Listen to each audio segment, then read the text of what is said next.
18. Piper. Piper didn't want to get yelled at by a three-legged table.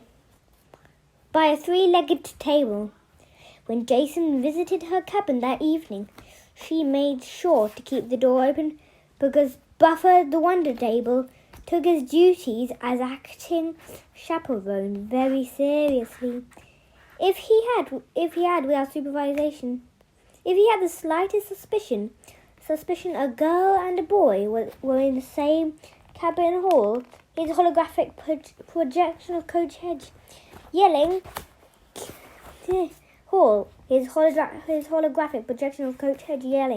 "Cut that out! Give me 20 push-ups! Put some clothes on!" Jason sat at the foot of her bunk. "I was about to go on duty. Just want to check on you first." Piper nudged his leg with her foot. A guy who got run through with a sword wants to check on me. How are you feeling? He gave her a lopsided smile. Her face was so tanned from their time on the coast of Africa that the scar on his lips looked like a chalk mark. His blue eyes were even more startling. His hair had grown out, corn silk white. Though he still had a groove along his scalp when he'd been grazed by a bullet from Bandit Syrian's flintlock. If such a minor scrape from celestial bronze took so long to heal, Piper wondered how he'd ever get over the imperial gold wound in his gut. "I've been worse," Jason assured her. "Once in our region, this Dracaena cut off my arms." Piper blinked. Then she slapped him in the arm gently. He slapped his arm gently. Shut up! I had you for a second." They held hands in comfortable silence for a moment. Piper could almost imagine they were normal teenagers enjoying each other's company and learning to be together as a couple. Sure, Jason and she had a few months at Camp Half-Blood, but the war with Gaia had always been looming. Piper wondered what it would be like if they didn't have to worry about dying a dozen times every day. I never thanked you. Jason's expression turned serious. "Back on Ithaca, after I saw my mum's remnant, her mania, when I was wounded, you kept me from slipping away, Pipes. Part of me," his voice faltered, "part of me wanted to close my eyes and stop fighting." Piper's heart just did a slow twist. She felt her own pulse in her fingers. "Jason, you're a fighter. You'd never give up. When you faced your mother's spirit, that was you being strong. Not me. Maybe, not me. It was you being strong, not me. Maybe. Sorry. Maybe." His voice was dry. Where is it? Sorry. Maybe his voice. "I didn't mean to lay something so heavy on you, Pipes. It's just I have my mum's DNA. The human part of me is all her. What if I make the wrong choices? What if I make a mistake I can't take back when we're fighting Gaia? I don't want to end up like my mum, reduced to a mania, chewing on my regrets forever." Piper cupped her hands around his. She felt like she was back on the deck of the Argo too, holding the Boreed's ice grenade, just before it detonated. You'll make the right choices," she said. I don't know what will happen to any of us, but you could never end up like your mom." "How could you be so sure?" Piper studied the tattoo on his forearm. "Spore the eagle of Jupiter, 12 lions for his years in the Legion. My dad used to tell me this story about making choices. She shook her head. No, never mind. I'll sound like Grandpa Tom. Go on, Jason said. What's the stories? Well, these 2 Cherokee hunters were out in the woods, right? Each of them was under a taboo, something they weren't allowed to do. Yeah, Piper began to relax. She wondered if this was why her dad and granddad always liked telling stories. You could make even the most terrifying topic easier to talk about by framing it as something that happened to a couple of Cherokee hunters hundreds of years ago. Take a problem, turn it into an entertainment. Perhaps that's why her dad had become an actor. So one of the hunters, she continued, he wasn't supposed to eat deer meat. The other guy wasn't to eat squirrel meat. Why? Hey, I didn't know.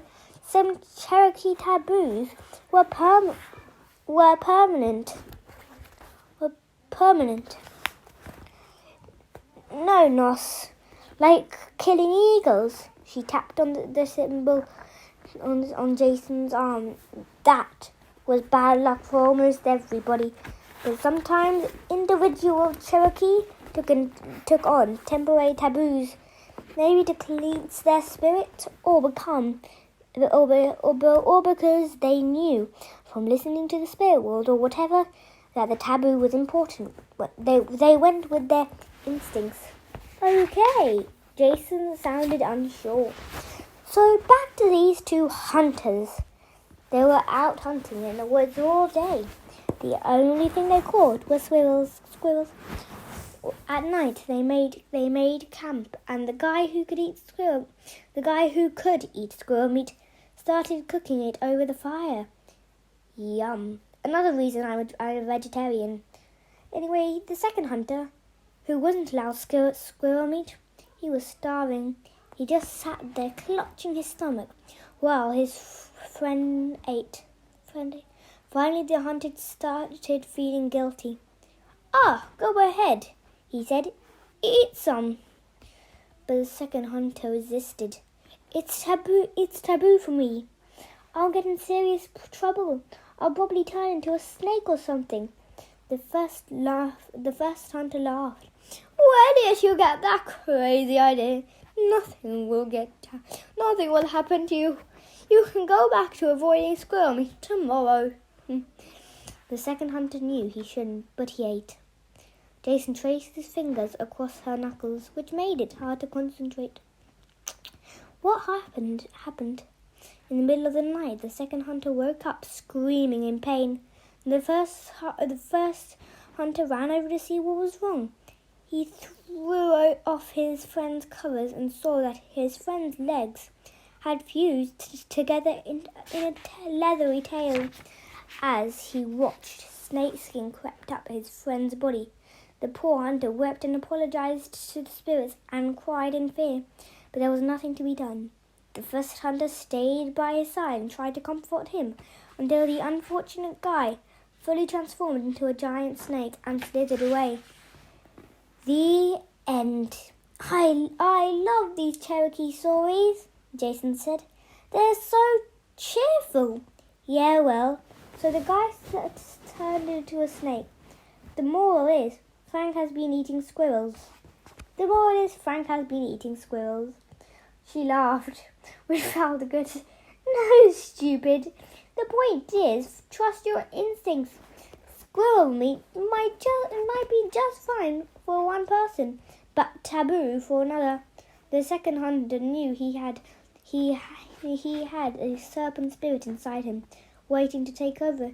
He knew he shouldn't feel that bad spirit by eating squirrel meat, but he did it anyway. So I shouldn't eat squirrels?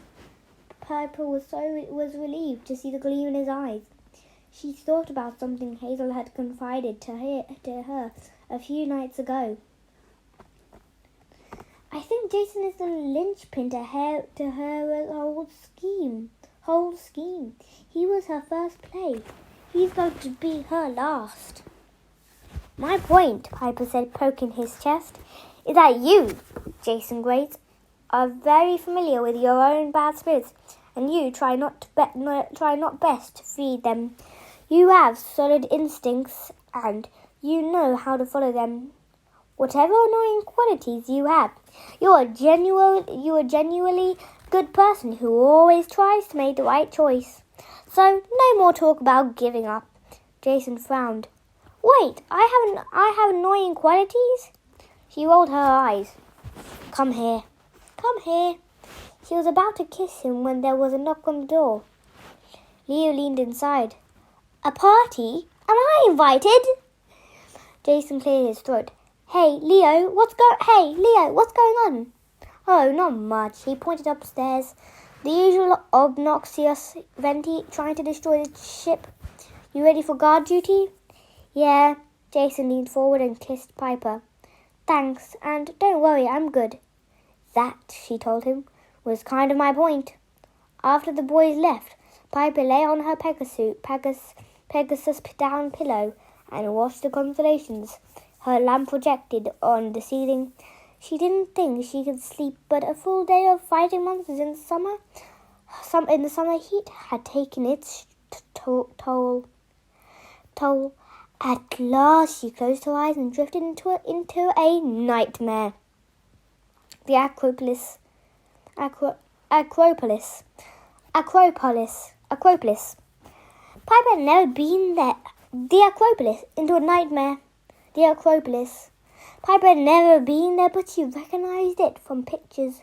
An ancient stronghold perched on a hill, almost as impressive as Gibraltar, rising 400 feet over the nighttime sprawl of modern Athens. On modern Athens, the sheer cliffs were topped with a crown of limestone walls. On the cliff top, a collection of ruined temples and modern cranes gleamed silver in the moonlight. In her dream, Piper flew above the Parthenon, the ancient temple of Athena. The left side of its hollow shell, encased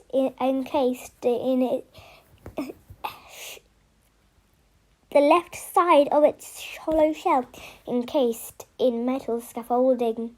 The Acropolis had seemed devoid of mortals, perhaps because of the financial problems in Greece, or perhaps Gaia's forces had arranged some pretext to keep the tourists and construction workers away. Piper's view zoomed to the center of the temple. So many giants had gathered there. It looked like a cocktail party for redwood trees. A few Piper recognized, those horrible twins from Rome, Otis and Ephialtes, dressed in matching construction worker outfits.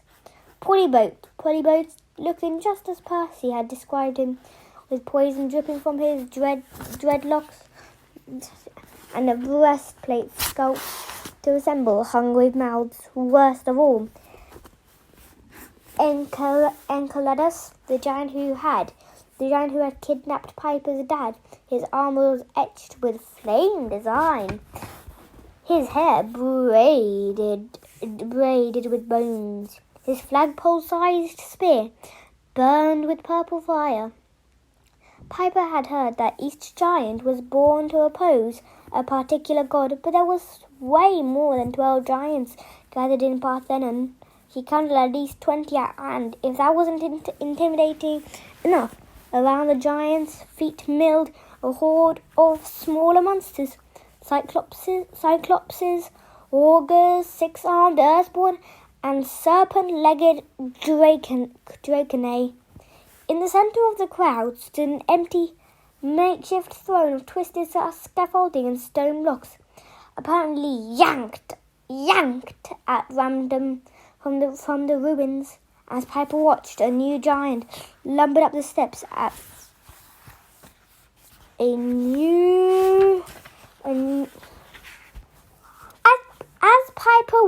Piper watched, a new giant lumbered up the steps at the far end of Acropolis. He wore a massive velour tracksuit with gold chains around his neck and greased back hair, so he looked like a 30-foot-tall mobster. If mobsters had dragon feet and burnt-orange skin, the Mayfair giant ran towards the Parthenon and stumbled inside, flattening several earthborn under his feet. He stopped, gasping for breath, at the foot of the throne. Where is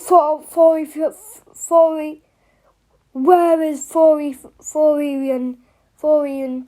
He demanded. I have news. Piper's old enemy, Enceladus, stepped forward. Tardy as usual, Hippolytos.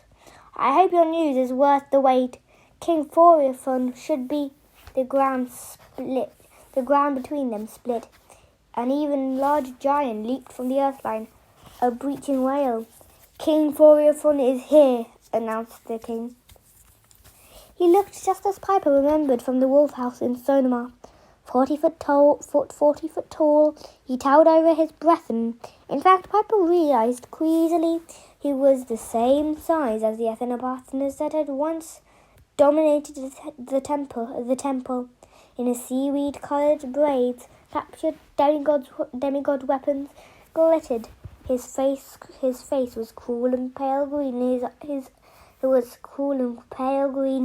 His eyes as white as the mist. His body radiated its own sort of gravity, causing the other monster to lean towards him. Soil and pebbles skittered across the ground, pulled towards his massive dragon feet. The mobster giant Hippolytus kneeled. My king, I bring word of the enemy. Florian took his throne. Speak! The demigod ship sails around the Peloponnese. Already they have destroyed the ghosts at Ithaca and captured the goddess Nike in Olympia. The crowd of monsters stirred uneasily. A cyclops chewed his fingernails. Two Dracaena exchanged coins like they were taking bets for the end of the world office sweepstake. Florian just laughed. Polybos, do you wish to kill your enemy, Hermes, and become the messenger of giants? Yes, my king. Then you will have to bring fresh news. I know all this already. None of it matters. The demigods have taken the route we expected them to take. They would have been fools to go any other way. But sire, they will arrive at Sparta by morning if they manage to unleash the Macae. Idiot! Florian's voice shook the ruins. Our brother Mimas waits for them at Sparta. You need not worry. The demigods cannot change their fate one way or another. That their blood shall be spilled upon these stones. And wake the earth, mother! The crowd roared approval and brandished their weapons. Hippolytus bowed and retreated, but another god approached the throne. With a start, Piper realized this one was female. Not that it was easy to tell. The giantess had the same dragon-like legs and the same long braided hair. She was just as tall and as burly as the males, but her breastplate was definitely fashioned for a woman. Her voice was higher and readier. Father,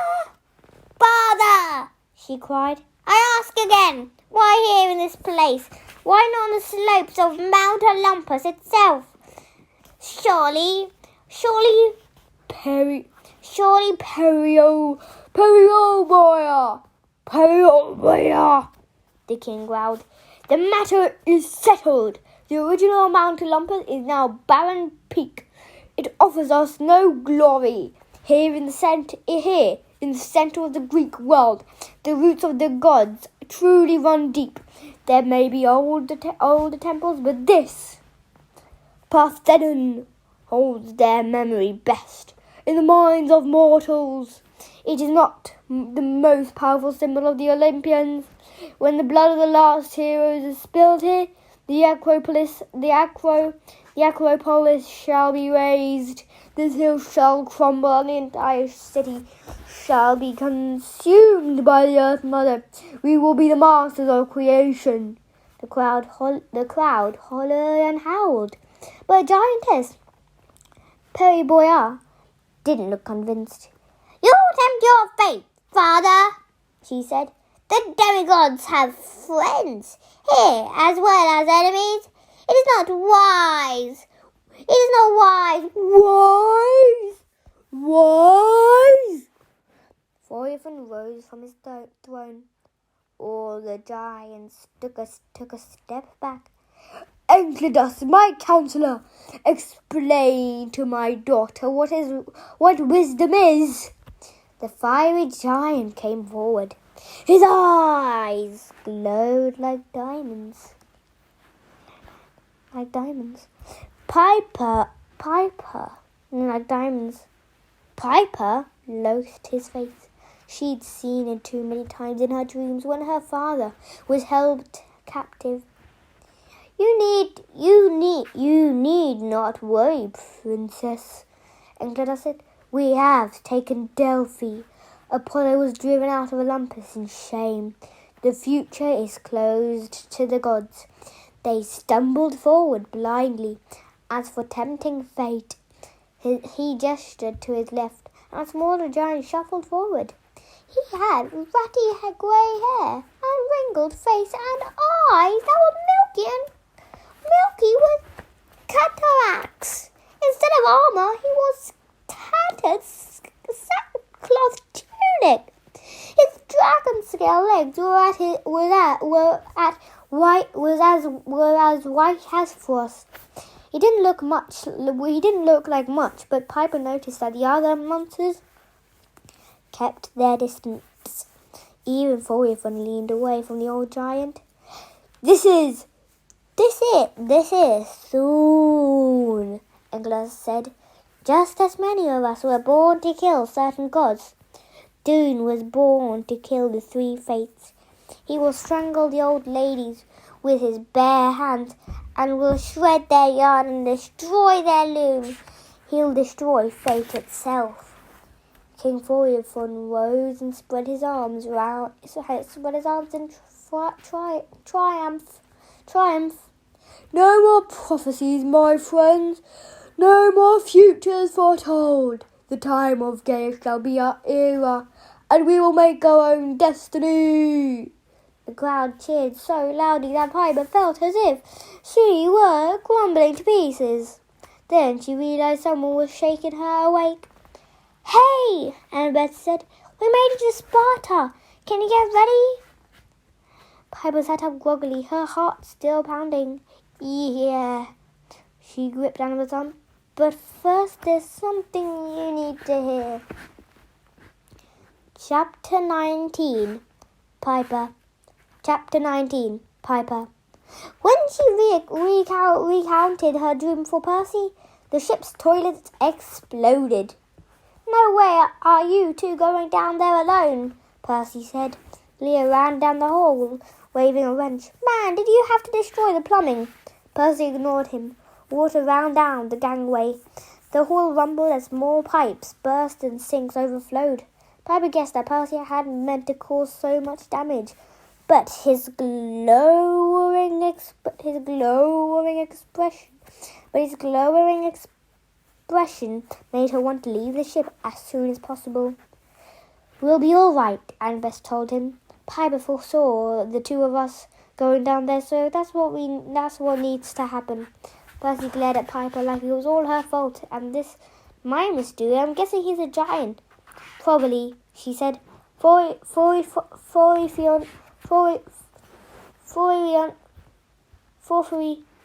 I forgot what it's.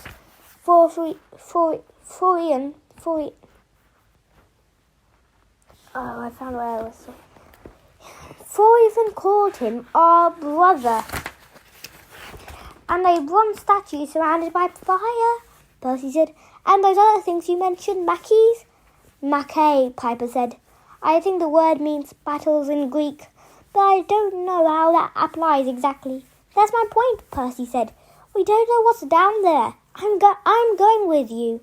No, Annabeth put her hand on his arm. If the giants want our blood, the last thing we need is a boy and a girl going down there together. Remember? They want one of each for their big sacrifice.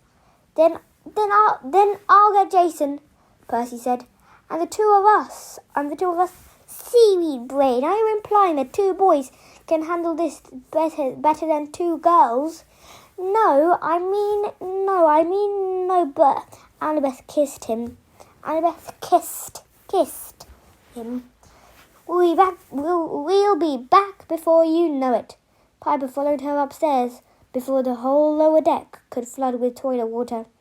An hour later, the two of them stood on a hill overlooking the ruins of ancient Sparta. They'd already scouted the modern city, which strangely reminded Piper of Albuquerque.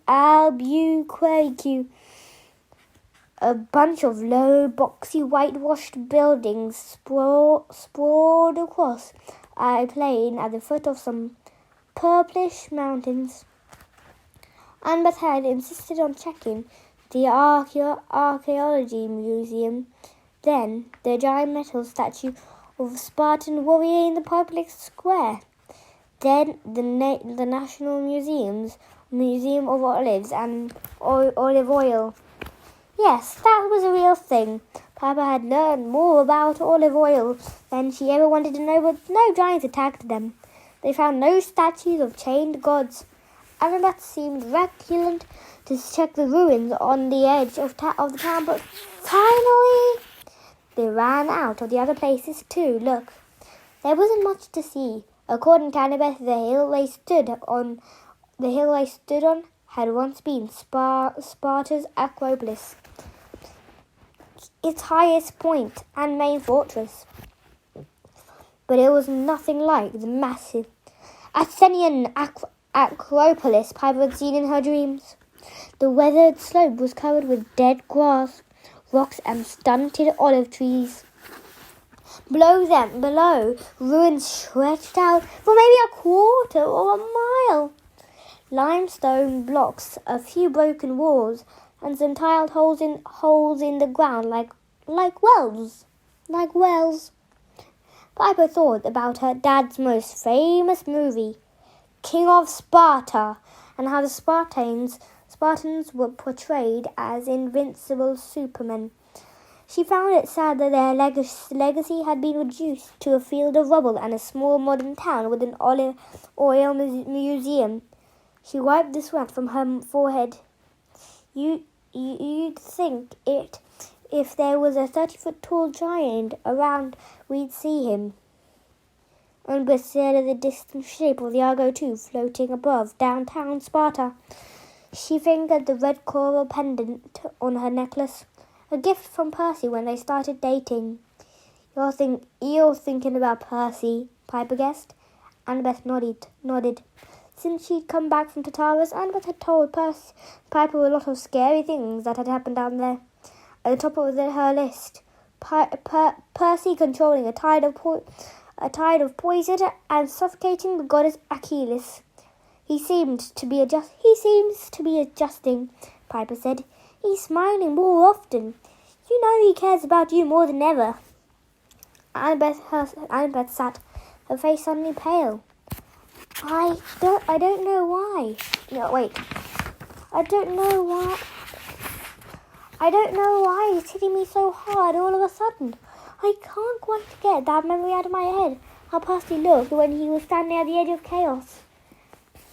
Maybe Piper was just picking up on Annabeth's uneasiness. But she started to feel agitated as well. She thought about what Jason had said last night. Part of me wanted to close my eyes and stop fighting. She had tried her best to reassure him, but she worried like that Cherokee hunter who changed into a serpent. All demigods had their share of bad spirits inside. Fatal flaws, some crisis brought them out. Some lines shouldn't be crossed. If that was true for Jason, how could it not be true for Percy? The guy had literally been through hell and back. Even when he wasn't trying, he made the toilets explode. What would Percy be like if he wanted to act scary? Give him time. She sat next to Annabeth. Give him time. She sat next to Annabeth. The guy is crazy about you. You've been through so much together. I know. Annabeth's grey eyes reflected the greens of the olive trees. It's just Bob the Titan. He warned me there will be more sacrifices ahead. I wanted to believe we can have a normal life someday, but I allowed myself to hope for that last summer. After the Titan War, then Percy hoped for that last summer. Then Percy disappeared for months. Then we fell into that pit. A tear traced its way down her cheek. Piper, if you'd seen the face of the god Tataras, all swirling darkness, devouring monsters and vaporizing them, I've never felt so helpless. I try not to think about it. Piper took her friend's hands. They were trembling badly. She remembered her first day. Still trembling badly. She remembered her first day at Camp Half-Blood, when Annabeth had given her a tour. Annabeth had been shaken up about Percy's disappearance, and though Piper was pretty disoriented and scared herself, comforting Annabeth had made her feel needed, like she might actually have a place among these crazy powerful demigods. Annabeth Chase was the bravest person she knew. If even she needed a shoulder to cry on once in a while, well, Piper was glad to offer hers. Hey, she said gently. Don't try to shut out the feelings. You won't be able to. Just let them wash over you and drain out again. You're scared? God, yes, I'm scared. You're angry. You're angry at Percy for frightening me, she said. At my mum for sending me on that horrible quest in Rome. At, well, pretty much everybody. Gaia, the giants, the gods for being jerks. At me? Piper asked. Annabeth managed a shaky laugh. Yes, for being so annoyingly calm. It's all a lie. And for being a good friend. Ha! And for having your head on straight about guys and relationships. And I'm sorry, have you met me? Annabeth punched her arm, but there was no force to it. It's stupid sitting here talking about my feelings when we have a quest to finish. The chain god's heartbeat can wait. Piper tried for a smile, but her own fears welled up inside her. For Jason and her friends on the Argo too. For herself, if she wasn't able to do what Brodite had advised her. In the end, you will only have the power for one word. It must be the right word, or you will lose everything. Well, whatever happens, she told Annabeth, I'm your friend. Just remember that, okay? And especially if I'm not around to remind you, Piper thought. Annabeth started to say something. Suddenly a roaring sound came from the ruins. One of the stone-lined pits which Percy had mistaken for wells spewed out a three-story geyser of flames and shut off just as quickly. "What the heck?" Piper asked. Annabeth sighed. "I don't know, but I have a feeling it's something we should check out." 3 pits lay side by side, like finger holes on a recorder. Each one was perfectly round, 2 feet in diameter, tiled around the rim with limestone. Each one plunged straight into darkness. Every few seconds, every few seconds,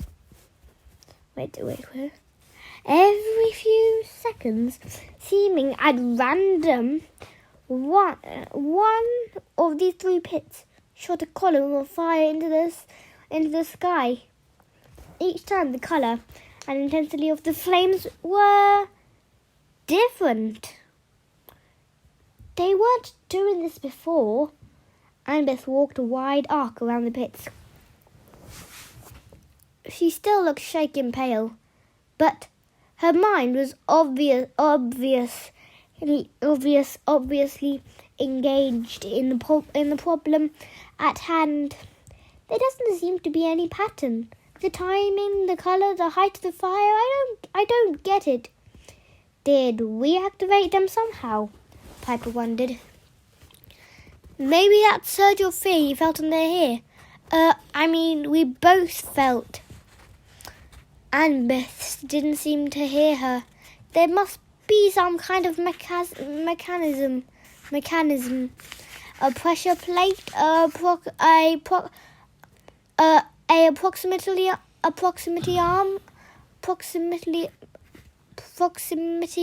proximity alarm. Flames shot from the middle pit. Annabeth counted silently.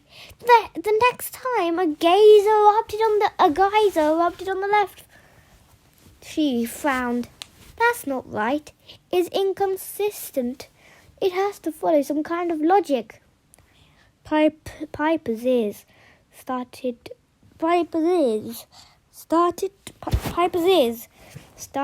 to ring. Something about these pits. Each time one ignited, a horrible thrill went through her. Fear, panic, but also a strong desire to get closer to the flames. It isn't rational, she said. It's emotional. How can fire pits be emotional? Piper held her hands over the pit on the right. Instantly, flames leaped up. Piper barely had time to withdraw her fingers. Her nails steamed. "Piper!" Annabeth ran over. "What were you thinking?" I wasn't. I was feeling like what we want is down there. These pits are the way in. I'll have to jump." "Are you crazy? Even if you don't get stuck in the tube, you have no idea how deep it is." "You're right. You're right. You'll be burned alive." "Possibly." Piper unbuckled her sword and tossed it into the pit on the right. "I'll let you know if it's safe. Wait for my word." "Don't you dare!" Annabeth warned. Piper jumped. "It's coming from inside the statue," Piper decided. The heartbeat of the chained god. Annabeth unsheathed her dragon-bone sword. In the dim light, her face was ghostly pale. Her eyes colourless. I don't like this, Piper. We need to leave." The rational part of Piper agreed. Her skin crawled. Her legs ached to run. But something about this room felt strangely familiar. "The shrine is ramping up our emotions," she said. It's like being around my mum, except this place radiates fear, not love. That's why you started feeling overwhelmed on the hill. Down here, it's 1,000 times stronger. Annabeth scanned the walls. Okay, we need a plan to get the statue out. Maybe haul it up with the rope. But wait, Piper glanced at the snarling stone faces above the doorways. A shrine that radiates fear. Ares has 2 divine sons, didn't he? Phobos and Deimos. Annabeth shivered. Panic and fear. Percy met them once in Staten Island. Piper decided not to ask why the twin gods of panic, what the twin gods of panic and fear had been doing in Staten Island. I think those are their faces above the doors. This place isn't just a shrine to Ares, it's a temple of fear. Deep laughter echoed through the chamber. On the Piper's right, a giant appeared. He didn't come through either doorway. He simply emerged from the darkness, as if he'd been camouflaged against the wall.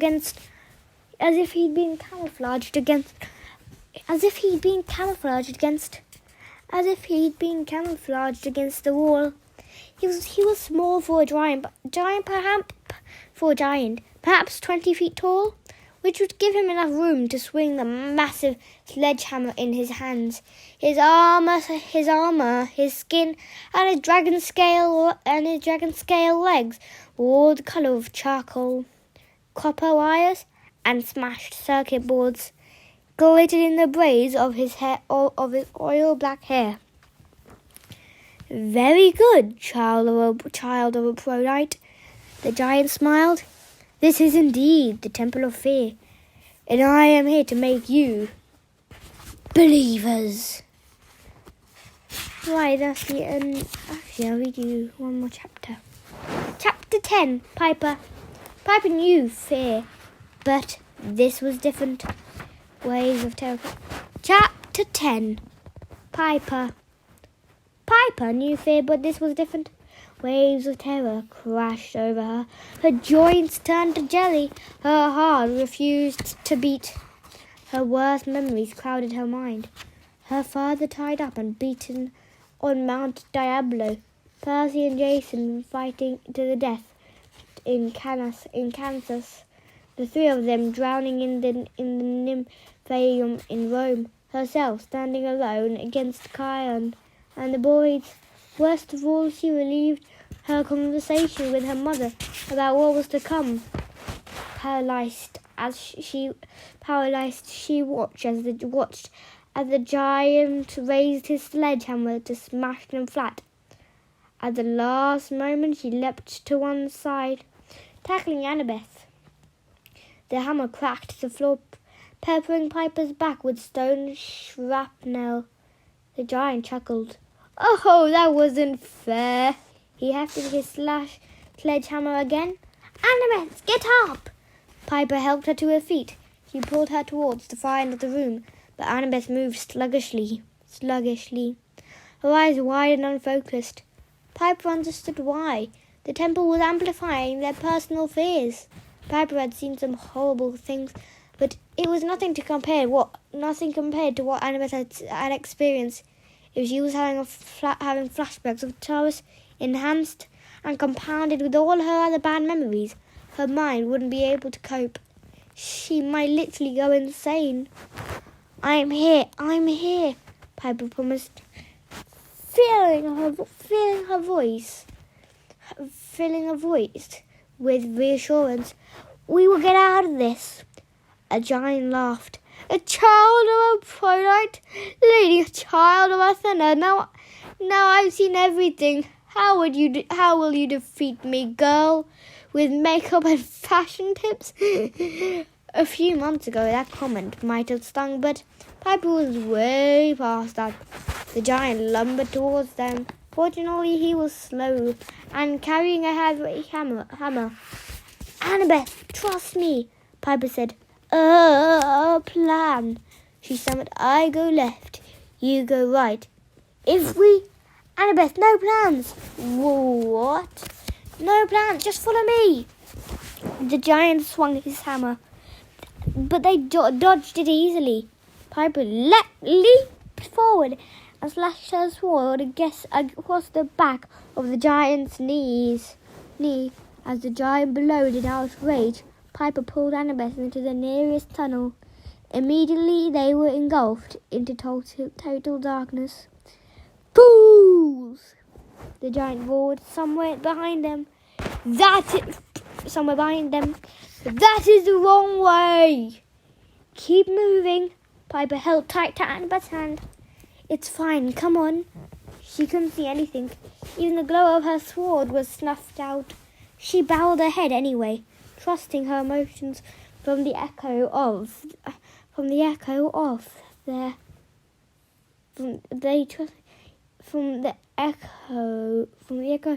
their footfalls. The space around them must have been a vast scan, but she couldn't be sure. She simply went in the direction that made her fears the sharpest.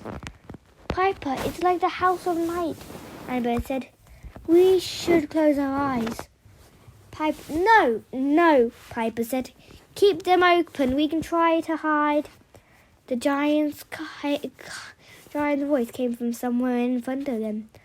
Lost forever, swallowed by the darkness. Annabeth froze, forcing Piper to stop too. Why did we just plunge in? Annabeth demanded. We lost. We did what he wanted us to do. We should have bided our time, talked to the enemy, figured out a plan. That always works. Annabeth, I never ignore your advice. Piper kept her voice soothing. But this time I have to. We can't defeat this place with reason. You can't think your way out of your emotions. The giant's laughter echoed like a detonating depth charge. Despair, Annabeth's chase. I am Mimas, born to slay Hephaestus. I am the breaker of plans, the destroyer of the well-oiled machines. Nothing goes right in my presence. Maps are misread. Devices break. Data is lost. The finest minds turn to mush. I faced worse than you. You, Annabeth cried. Oh, I see. The giant sounded closer now. Are you not afraid? Never. Of course we're afraid, Piper corrected. Terrified. The air moved just in time. Piper pushed Annabeth to one side. Crash! Suddenly they were back in the circular room. The dim light almost blinding now. The giant stood close by, trying to yank his hammer out of the floor where he'd embedded it. Piper lunged and drove her blade into the giant's thigh. Awoo! Mimas let go of the hammer and arched his back. Piper and Annabeth scrambled behind the chained statue of Ares, which still pulsed with metallic heartbeat. Thump, thump, thump. The giant Mimas turned towards them. The wound on his leg was already closing. You cannot defeat me, he growled. In the last war, it took 2 gods to bring me down. I was born to kill Hephaestus, and I would have done so if Ares hadn't ganged up on me as well. You should have stayed paralyzed in your fear. Your death would have been quicker. Days ago, when she faced Chiron at the Argo too, Piper had started talking without thinking, following her heart, no matter what her brain said. Now she did the same thing. She moved in front of the statue and faced the giant. The rational part of her screamed, Run, you idiot! Run! You idiot! This temple, she said.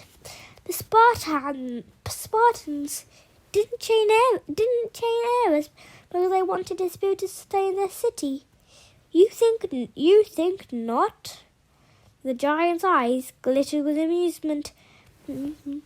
He wrapped his hands around his sledgehammer and pulled it from the floor. This is the temple of my brothers, Deimos and Phobos. Piper's voice shook, but she didn't try to hide it. The Spartans came here to prepare for battle, to face their fears. Ares was chained to remind them that war had consequences. His power, the spirits of battle, the Macae should never be unleashed unless you understand how terrible they are, unless you've felt fear. Mimas laughed. A child of the love goddess lectures me about war. What do you know about the Macae? We'll see. Piper ran straight at the giant, unbalancing his stance at the side of her jagged blade coming at him. His eyes widened and he stumbled backwards, cracking his head against the wall. A jagged figure snaked upward in the stones. Dust rained from the ceiling. Piper, this place is unstable, Annabeth warned. If we don't leave, don't think about escape. Piper ran towards their rope, which dangled from the ceiling. She leapt as high as she could and cut it. Piper, have you lost your mind? Probably, she thought, but Piper knew this was the only way to survive. She had to go against reason, follow emotion instead, keep the giant off balance. That hurt. Mimas rubbed his head. You realize you cannot kill me without the help of a god, and Ares is not here. The next time I face that blustering idiot, I will smash him to bits. I wouldn't have to fight him in the first place if that cowardly fool Damison had done the job. And that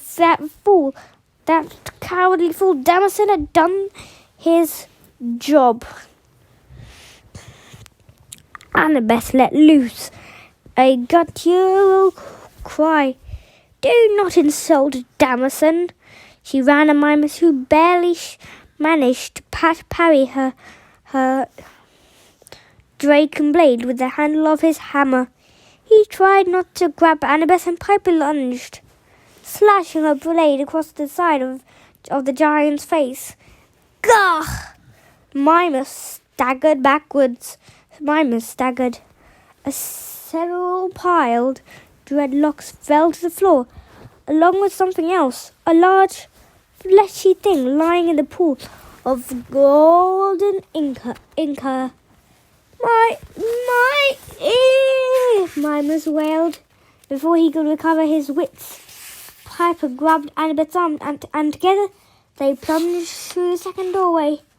I will bring down this chamber, the giant thundered. The Earth Mother shall deliver me, but you shall be crushed.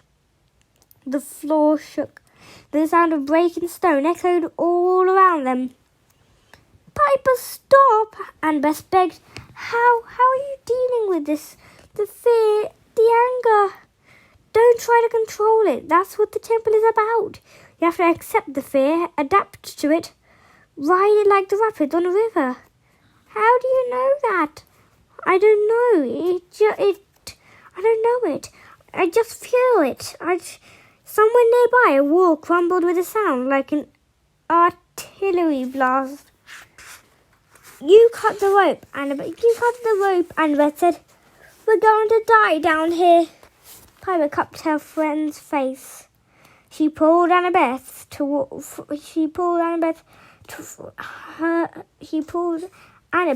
forward until their foreheads touched. Through her fingertips, she could feel Annabeth's rapid pulse.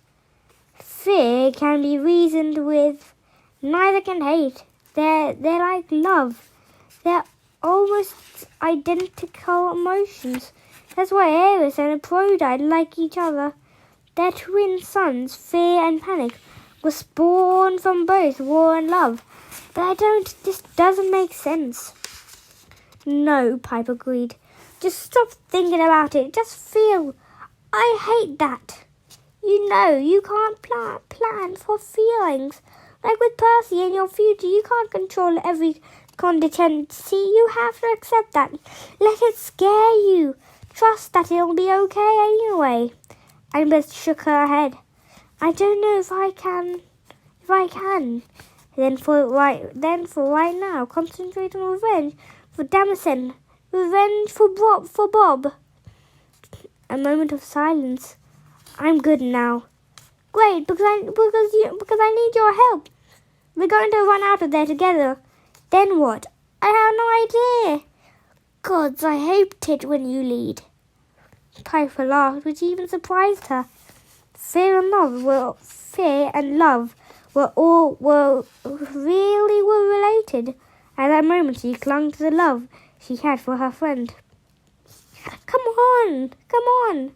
They ran in no particular direction and found themselves back in the shrine room, right behind the giant Mimas. They each slashed one of his legs and brought him to his knees. The giant howled. More chunks of stone tumbled from the ceiling.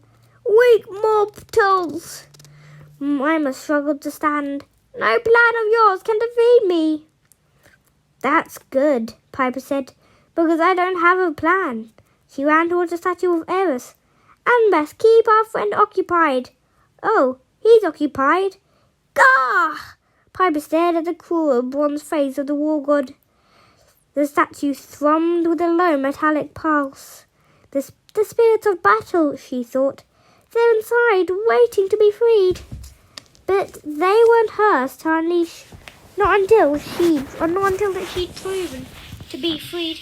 But they weren't hers to unleash. They weren't hers to unleash. They weren't hers to unleash. Not until she'd proven herself. The chamber shook again. More cracks appeared in the walls.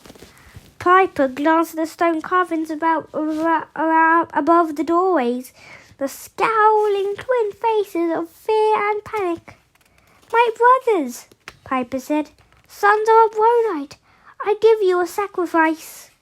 At the feet of Eris, she set her cornucopia. The magic horn had become so attuned to her emotions, it could amplify her anger, love, or grief, and spewed forth its bounty accordingly. He hoped that would appeal to the gods of fear, or maybe they would just appreciate some fresh fruits and vegetables in their diets. I'm terrified, she confessed. I hate doing this, but I accept that it's necessary. She swung her blade and took off the bronze statue's head. No! Mimas yelled. Flames roared up from the statue's severed neck. They swirled around Piper, filling the room with a firestorm of emotions, hatred, bloodlust, and fear, but also love, because no one could face battle without caring for something. Comrades, family, home. Piper held out her arms, and the Mackay made her the center of their whirlwind. We will answer your call, they whispered in her mind. Once only, when you need us. Destruction, waste, carnage shall answer. We shall complete your cure. The flames vanished along with the cornucopia, and the chained statue of Eris crumbled into dust. Foolish girl! Mimas charged her, Annabeth at his heels. The Mackay have abandoned you. Or maybe they've abandoned you, Piper said. Mimas raised his hammer, but he'd forgotten about Annabeth. She jabbed him in the thigh, and the giant staggered forward. Off balance. Piper stepped in calmly and stabbed him in the gut. Mimas crashed face first into the nearest doorway. He turned over just as the stone face of panic cracked off the wall above him and toppled down for a one-ton kiss. The giant's cry was cut short. His body went still. Then he disintegrated into a 20-foot pile of ash. Iris stared at Piper. What just happened? I'm not sure. Piper, you were amazing, but those fiery spirits you released. The map, hey? How does that help us find the cure we were looking for? I don't know. They said I could summon them when the time comes, but maybe Artemis and Apollo can explain? A section of the wall carved like a glacier, and it stumbled and almost slipped on the giant's severed ear. We need to get out. We need to get out of here. I'm working on it, Piper said. And I think this ear is your spoil of war. Whoa, gross. Would make a lovely shield. Shut up, Chase. Piper stared at the second doorway, which still had the face of fear above it. Thank you, brothers, for helping to kill the giant. I need one more favor an escape, and believe me, I am properly terrified. I offer you this lovely ear as a sacrifice. The stone face made no answer. Another section of the wall peeled away. Starburst of cracks appeared in the ceiling. Piper grabbed Anna's hand. We're going through that doorway. If this works, we might find ourselves back on the surface. And if it doesn't? Piper looked up at the face of fear. Let's find out. The room collapsed around them as they plunged into the dark. Ugh. Bye-bye, everyone, for listening to this. Bye-bye, everyone, for listening to this. Bye-bye, everyone, and thanks for listening to this.